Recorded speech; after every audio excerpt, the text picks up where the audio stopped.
now that I'm in, more comfortable in the English, I can speak to you guys about it. I was at a transit in Heathrow Airport about 15 years ago, and I went into a bookstore that was filled with books that had there was all about Middle Easterners, and it all had women that were in veils, and they were running away from something. So I read the back of each cover, and each one was one she was running away from her father who was going to kill her. The other one, closer. The Jewish community has been excellent in saying their stories again and again. I was 19 years old, and I had a closet full of brand name clothes and high-heeled shoes. A dresser stacked with uniquely shaped perfume bottles, fruit-scented lotions, musical jewelry boxes with dancing ballerinas and 6-inch dolls wearing lace, ribbons, and hats. Although my family was barely middle class, the fabric of my dresses and the softness of my hands could have fooled the most brilliant fortune teller. By that age, I had acquired eloquence, manners, and poise, but that was not enough. I wanted from life my own distinctive story of love, passion, and freedom. I did not know exactly what those words meant, aside from the definitions given in the dictionary, but they were said so often and with such romantic attachment that I was certain they had tremendous value beyond human lips and great literature. I had no story of my own. Fortunately, because of the women in my life who'd poured as much information into my ears as they did tea into china cups, I grew up knowing everybody else's stories. My favorite was of my blue-eyed Uncle Sabr. He lived in Turkiyeh, a Christian village in northern Iraq inhabited mostly by Christian Iraqis, and was famous for having married a green-eyed blonde-haired girl 25 years his junior.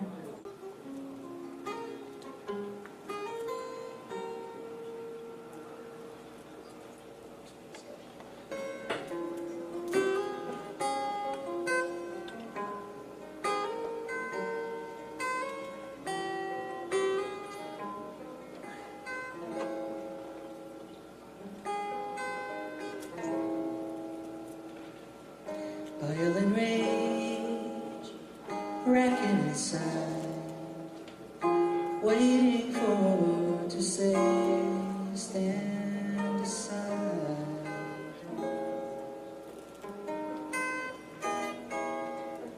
Days roll away, and we're waiting about, searching for a word to say, stand aside. No, no, no, no, no, no, and everyone's listening.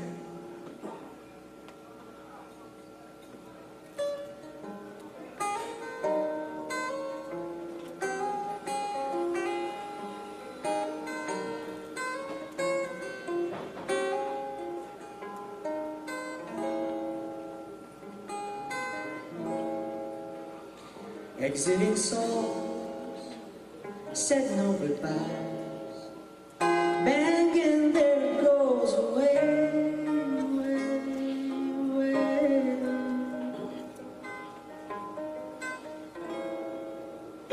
How many more must we allow?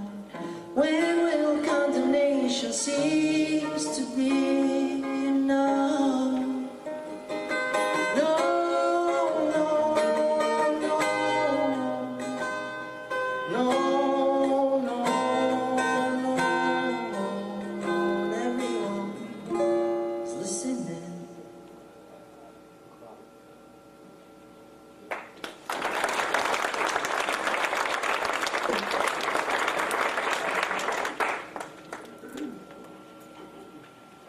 The dynamic and the lines are, there's a lot of explosions in them.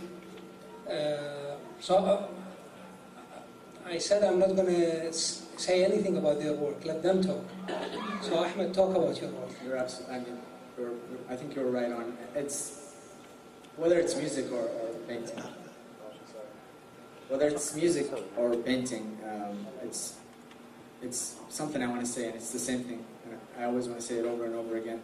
A lot of people who, my friends, they cannot look at my work.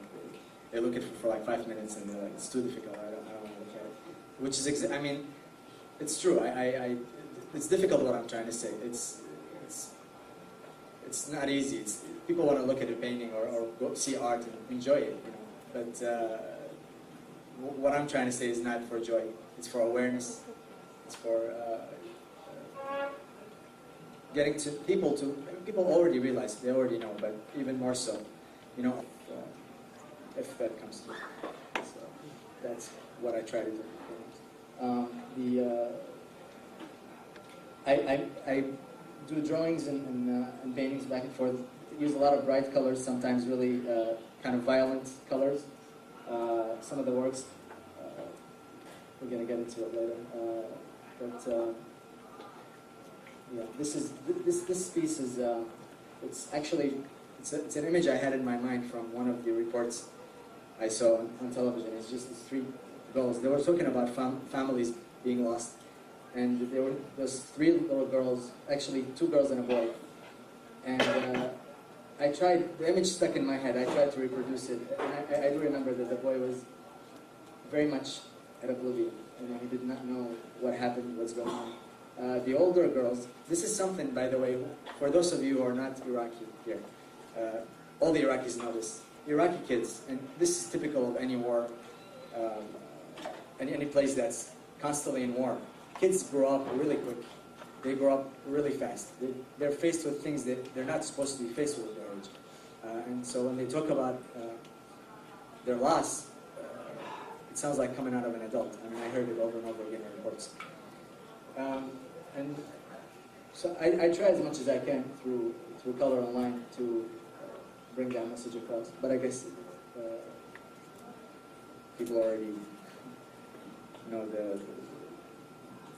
about the violence. But it's very important to me that people begin to realize that this is a completely different life they're having over there.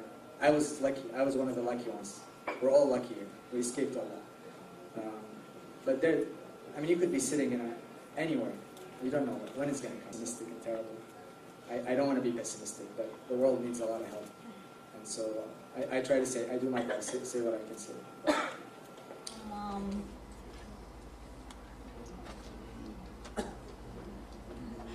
The flavor of cultures. And this story is about a girl who was practically born here, and she has the cultural confusion that a lot of people experience as they grow up between 2 different cultures. And it takes place, as all my stories do, most of them anyways, in Michigan. I was 19 years old, and I had a closet full of brand name clothes and high-heeled shoes. A dresser stacked with uniquely shaped perfume bottles, fruit-scented lotions, musical jewelry boxes with dancing ballerinas and 6-inch dolls wearing lace, ribbons, and hats. Although my family was barely middle class, the fabric of my dresses and the softness of my hands could have fooled the most brilliant fortune teller. By that age, I had acquired eloquence, manners, and poise. But that was not enough. I wanted from life my own distinctive story of love, passion, and freedom.